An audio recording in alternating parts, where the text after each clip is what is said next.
Welcome back to Maintenance Monday. Today I'm going to show you how to set your wheels and tyres up tubeless by using the ultimate Tubeless Setup Kit. Most mid-range or top-spec road bikes come with tubeless ready wheels and tyres, but they're not always necessarily ready to go. So we're going to need a few things to convert our wheels and set them up ready to be used. So the first thing we're going to need is our Tubeless Setup Kit. There are lots of different kits out there. This one includes the rim tape for our wheels, includes some valves that are long enough for our deeper section aero carbon wheels, and also we've got 2 pouches of tubeless sealant. I'm going to need some scissors. These ones are handily and catchily named the SZR-1, also known as ordinary scissors. We've got a cloth to help keep things clean and tidy. I've got some disc brake cleaner, or we could use some isopropyl alcohol. We've got a pump to inflate everything. And then finally, I've got a tyre and my wheel. The first thing you're going to need to do is to assess whether your wheel has already got any tubeless compatible rim tape or a rim strip installed already. If it has, happy days. You don't need to change that. That's ready to move on to the next step. However, in the instance of my wheel, I've already removed the original rim tape and cleaned off any glue residue that was left behind. Ready to move on to the next step of the process, which will be installing our brand new rim tape from our Tubeless Setup Kit. Now you're going to need to make sure that the rim tape you have matches up to the internal rim width of your wheels. Now if you're using road wheels like I've got here, this one is a 21mm width rim tape, which should be perfectly fine. Now if you're using a gravel bike wheel set, for example, you might find that the internal rim width is a little bit wider. So just be mindful to make sure that the rim width of the tape matches up with the actual rim you've got.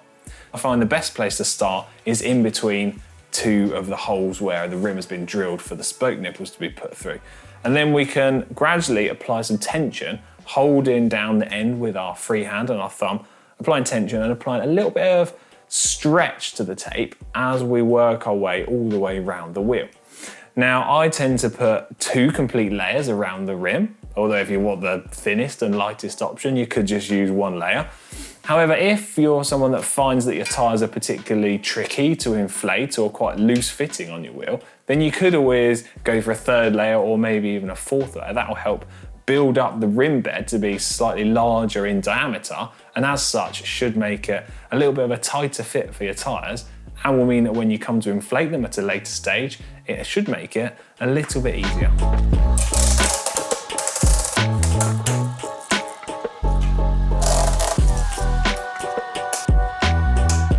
Once you've got the tape on, all you need to do is take your scissors and cut it at a 90-degree angle, ready to stick back down.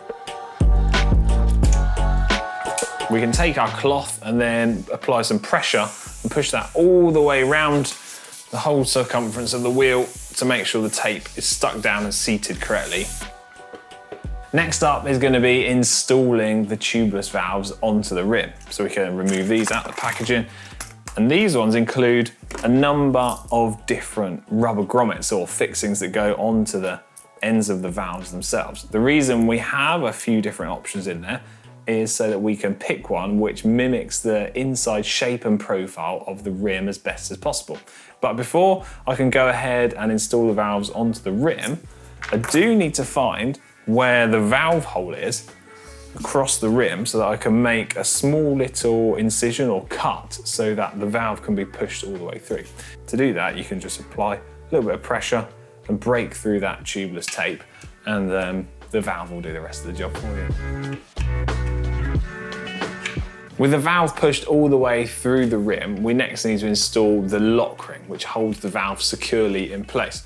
Now, in the instance of this valve setup, we have a small little O-ring, which is pushed over the valve stem itself, and then we install the little lock ring. This has a small recess in the bottom of it, which will sit over the top of that O-ring to help hold everything nicely in place.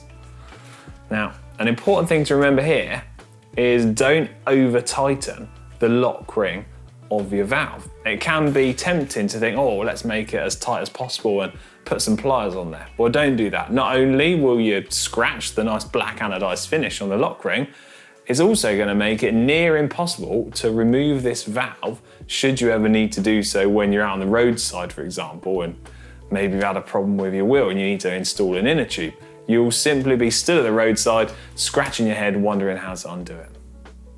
A neat little feature of this tubeless setup kit is that one of the valve caps has a cutout, meaning I can use it to remove the valve core. This would mean I could use it to take that out should I want to add the sealant in that way later on when we get to that stage of the process. Although the method I'm going to use, we don't have to remove that valve core, so that makes it a little bit easier. But well, it's a neat little feature nonetheless. At this stage of the process, we are ready to start to install our tyre onto our wheel. Now, as you can see, this is an old tyre that I had already set up tubeless before, but it doesn't matter whether you're using a new tyre or an old one. But what you do need to remember is to check if the tyre has a rotating direction on it. Now, most tyres do, so make sure you install it the correct way round. Otherwise, you'll be kicking yourself at the end of the job thinking, oh, I've got to take it all back off again now. So find the rotating direction. This one goes forwards, so I need to make sure on my front wheel I've got the disc rotor on the left. Handy little tip, whether it really matters or not is down to you, but I always tend to try and line the tyre logo up with the valve on the rim.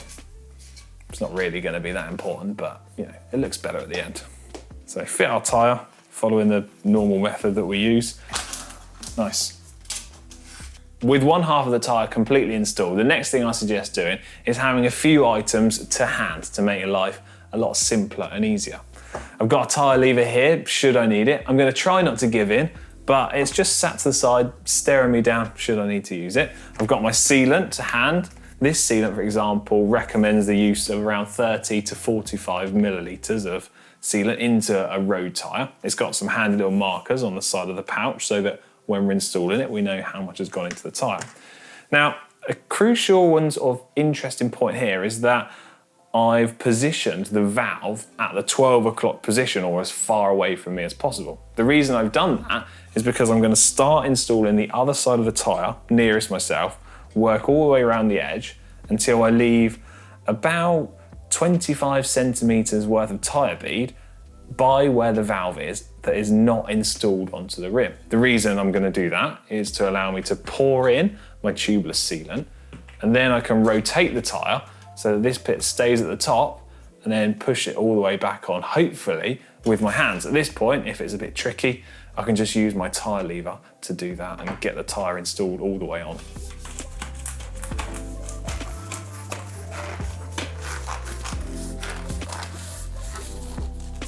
So this is the section that I've left open and exposed so that I can do this and get my sealant. Give this a thorough shake. You need to mix the sealant up because it has little particles in there which will help seal up any holes and punctures should you be unlucky enough to have one of those. Give that a shake, then unscrew the top of this pouch. And if I hold this up so you can see, we will then pour, making sure to keep a note of the little markers, this straight into the bottom of our tyre. Now, if you want to try and reduce the weight of your wheel very slightly, you could put a little bit less sealant in there, but if you want to have a little bit more added puncture protection, then you could always add a little bit extra in. A little helpful tip I tend to do is to take a little bit of that sealant and just spread a little bit of it across the edge of the tyre bead itself. This will probably help you when it comes to installing that last tricky little bit of tyre bead onto the rim that can be quite tight. At this stage, we can then slowly rotate the wheel, letting the sealant flow all the way around into the bottom section of tyre, which is completely installed on. That way, there's no way any of that sealant can escape and cause a big mess. Now, I'm gonna do my best to wrestle this tyre on with my thumbs.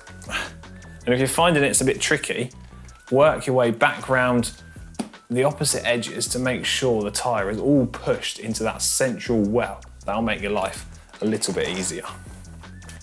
Oh, look at that, perfect. And when you consider we've already installed the tubeless sealant without putting it through the valve, it's a pretty neat and tidy process. Use my cloth, wipe over that tiny little bit of mess that we have. Then we can just check that the tyre's seated all the way round and it's sat correctly by the valve, and then we're on to pumping it up next. Pop the pump onto the valve, and with any luck, this will go straight up. So, confident pump. Oh, look at that.